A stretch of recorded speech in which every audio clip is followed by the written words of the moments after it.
سحری میں کھاتا ہے تو افطار میں کھاتا ہے, سارا دن بھوکا رہتا ہے, لیکن اللہ تعالیٰ اس کو روحانی غذا کھلاتا ہے.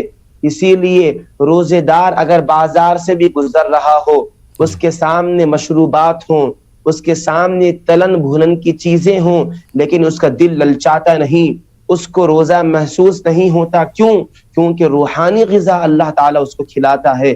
اور اگر روزے دار سے افطار کا وقت ہونے کے بعد کہا جائے کہ بھائی ذرا 10 منٹ انتظار کر لو, 10 منٹ کے بعد روزہ کھولنا, اب وہ بے چین ہو جاتا ہے, اب اسے انتظار نہیں ہوتا, اب صبر نہیں ہوتا. کیوں؟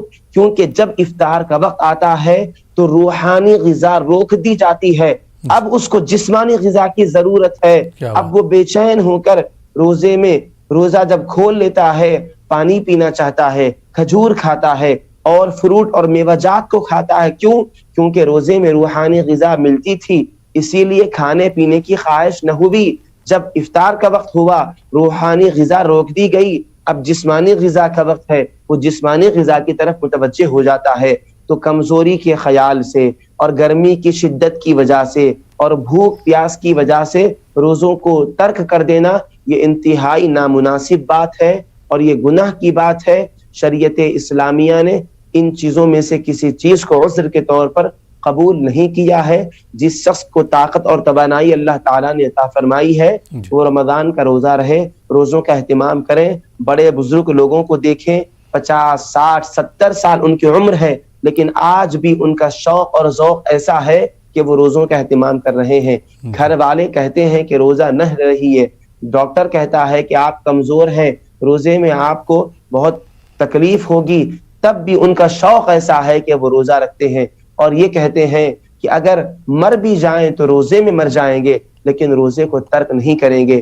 موت آئے تو ہم اس حالت میں رہیں کہ روزے کی حالت ہو اور رمضان کا مہینہ ہو. تو ناظرین کرام, رمضان کے روزوں کی قدر کریں, کسی روزے کو ترک نہ کریں, اہتمام کریں. اللہ سبحانہ و تعالی روزے دار کو روزے کا ایسا اجر عطا فرماتا ہے اس کا تصور نہیں کر سکتے. جنت کے 8 دروازے ہیں, جنتی کسی دروازے سے بھی جنت میں جا سکتا ہے, لیکن روزے دار کے لیے ایک خاص دروازہ رکھا گیا ہے جس کا نام ریان ہے. روزے دار کو استقبال کر کے اس دروازے سے جنت میں بلایا جائے گا. تو یہ فضیلت ہے. روزوں کی قدر کریں, رمضان کی قدر کریں, روزوں کا اہتمام کریں. جی بہت بہت شکریہ مفتی صاحب, بہت اچھی طرح آپ نے جو ہے ہمارے ناظرین کو سمجھایا, بہت بہت شکریہ. آئیے ناظرین اس جواب کے بعد ایک اور کالر کو پروگرام میں شامل کرتے ہیں. جی السلام علیکم. السلام علیکم. وعلیکم السلام. جی کون صاحب کہاں سے بات کر رہے ہیں؟ جی میں تلنگانہ نظام آباد ڈسٹرکٹ سے بات کر رہا ہوں, محمد نثار الدین. جی سوال پوچھے. جی میرے 2 سوالات ہیں. اگر کسی کا جادو دین وغیرہ رہا تو کیا رمضان میں بھی رہتا ہے؟ ایک سوال. دوسرا سوال یہ ہے کہ اگر کسی شخص وہاں پہ اس کے ساتھ جادو ہے, جن ہے, تو وہ کیا پڑھے, کیا کرے اس کا علاج؟ اور میں روزی سے بہت 6 سال سے گھر پہ ہی ہوں, جاب ملتے ہیں لیکن چھوڑ کے آ جاتا ہوں. یہ 2 سوالات ہیں میرے. ٹھیک, بہت بہت شکریہ کال کرنے کے لیے. جی مفتی صاحب کیا جوابات دینا چاہیں گے؟ آپ دہرائیں, تھوڑا آواز صاف نہیں پہنچی ہے. جی انہوں نے یہ کہا کہ روزے رمضان کے دنوں میں بھی کیا جادو کا اثر لوگوں پر ہوتا ہے, جادو کا اگر لوگوں پر اثر ہے تو اس کے لیے کیا کرے, اس کو کس طرح سے ختم کیا جا سکتا ہے؟ جی بسم اللہ الرحمن الرحیم. رمضان شریف کے مہینے میں اللہ تعالی سرکش جنات کو, شیاطین کو قید کر دیتا ہے. جنات اور شیاطین قید کر دیے جاتے ہیں, اور رمضان شریف کے مہینے میں اللہ تعالی اپنے بندوں پر خصوصی رحمت نازل فرماتا ہے, تو بلائیں اور وبائیں انسانوں سے دور رہتی ہیں. البتہ اپنی کسی غلطی کی وجہ سے پریشان بھی ہو سکتے ہیں, لیکن رمضان کے مہینے میں اللہ تعالیٰ اپنے بندوں کو ہر طرح سے محفوظ رکھتا ہے, بلاؤں سے وباؤں سے ان کی حفاظت فرماتا ہے, اور اپنی خصوصی رحمت میں اللہ تعالیٰ ان کو جگہ عطا فرماتا ہے. دوسرا سوال جو آپ نے کیا کہ اگر جادو وغیرہ سے بچنا چاہتے ہیں, محفوظ رہنا چاہتے ہیں تو کیا کریں, تو اس سلسلے میں قرآن مجید کی جو 2 اخیر کی صورتیں ہیں, سورہ فلق, سورہ ناس, ان دونوں صورتوں کو کثرت کے ساتھ پڑھتے رہیں, اور پھر پڑھنے کے بعد ہاتھوں پر پھونک کر دم کر کے اپنے جسم پر پھیر لیں. اللہ سبحانہ و تعالی ان دونوں صورتوں کی برکت سے آپ کو اور ہم تمام کو جنات اور شیاطین کے اثرات سے اور دیگر غلط چیزوں سے محفوظ رکھے گا۔ جی بہت بہت شکریہ مفتی صاحب۔ آئیے ناظرین ایک اور کالر کو پروگرام میں شامل کرتے ہیں۔ جی السلام علیکم۔ غالباً کال ہو گیا۔ ناظرین آپ دیکھیں پروگرام رمضان ٹائم، فی الحال وقت ہو چلا ایک چھوٹے سے بریک کا۔ بریک کے بعد آپ کی خدمت میں پھر حاضر ہوں گے۔ آپ دیکھتے رہیے پروگرام رمضان ٹائم۔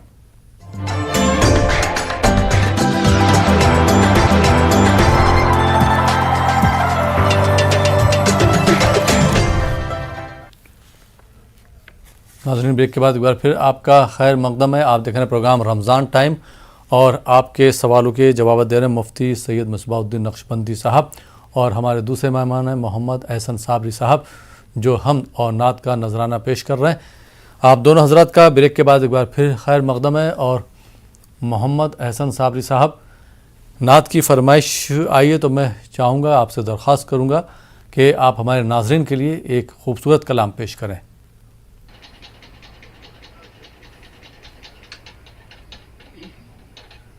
جی بسم اللہ الرحمن الرحیم۔ میرے سرکار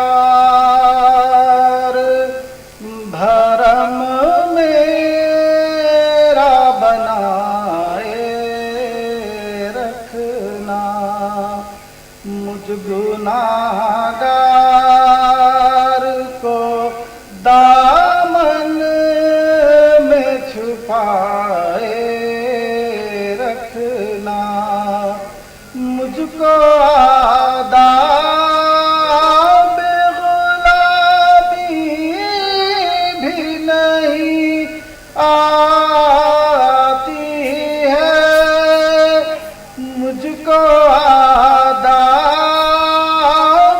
غلامی بھی نہیں آتی ہے، میں برا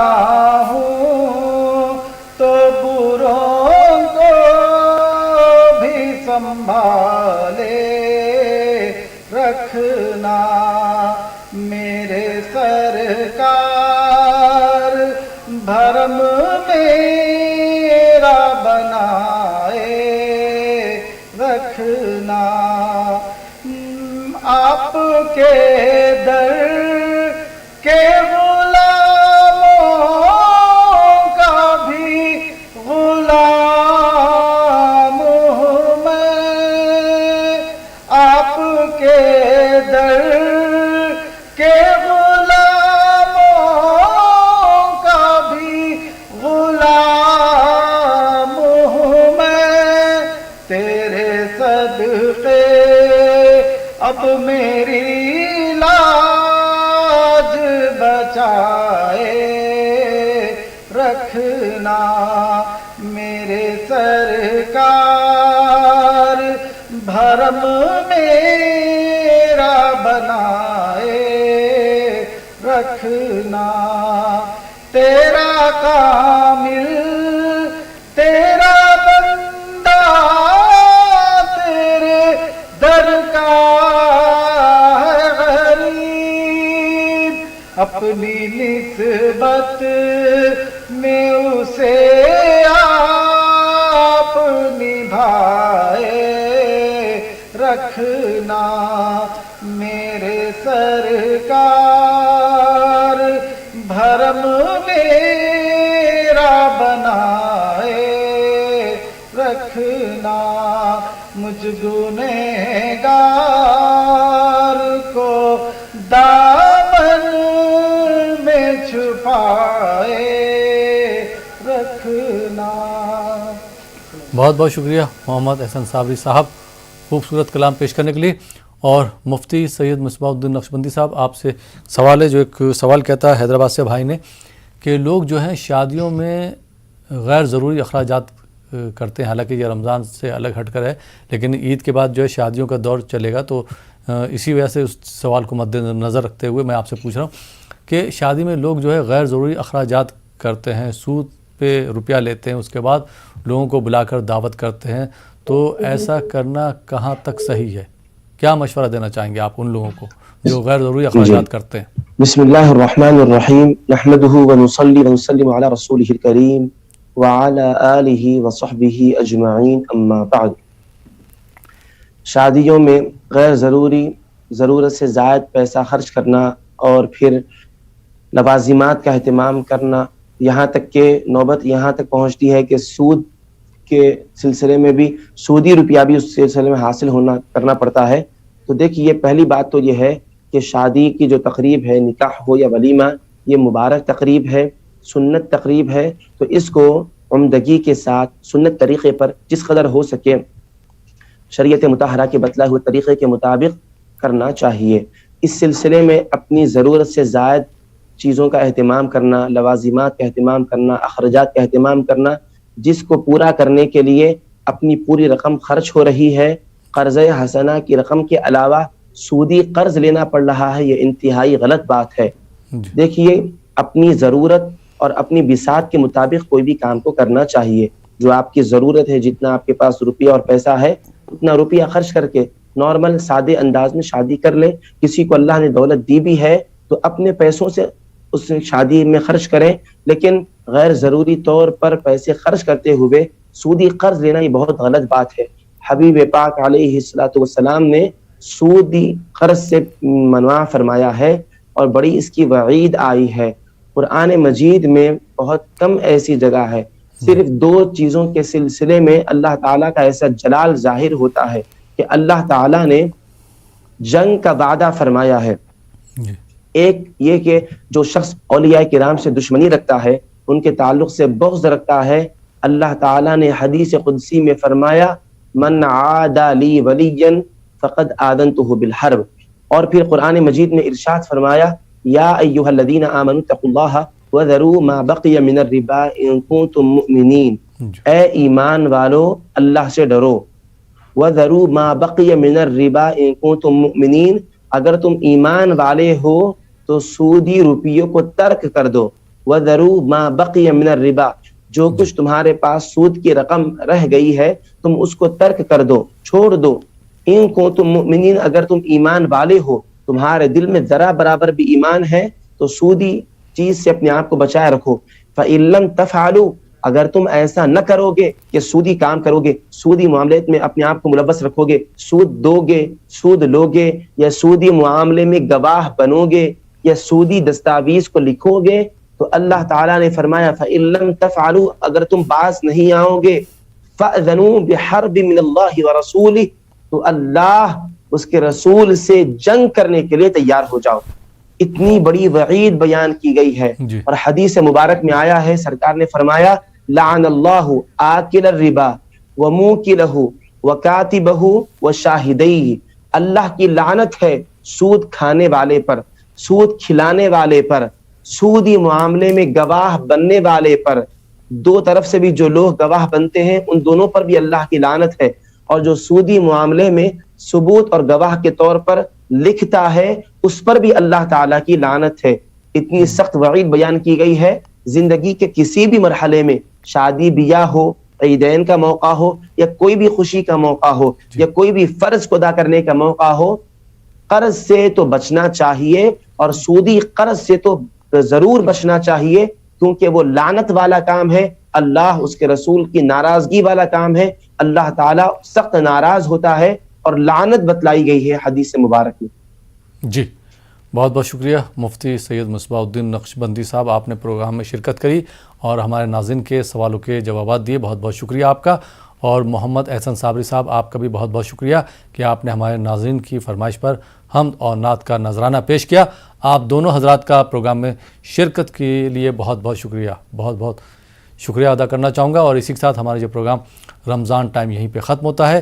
اسی کے ساتھ اپنے میزبان احمد رائل پاشا کو اجازت دیجیے، اور آپ دیکھتے رہیے نیوز 18 اردو۔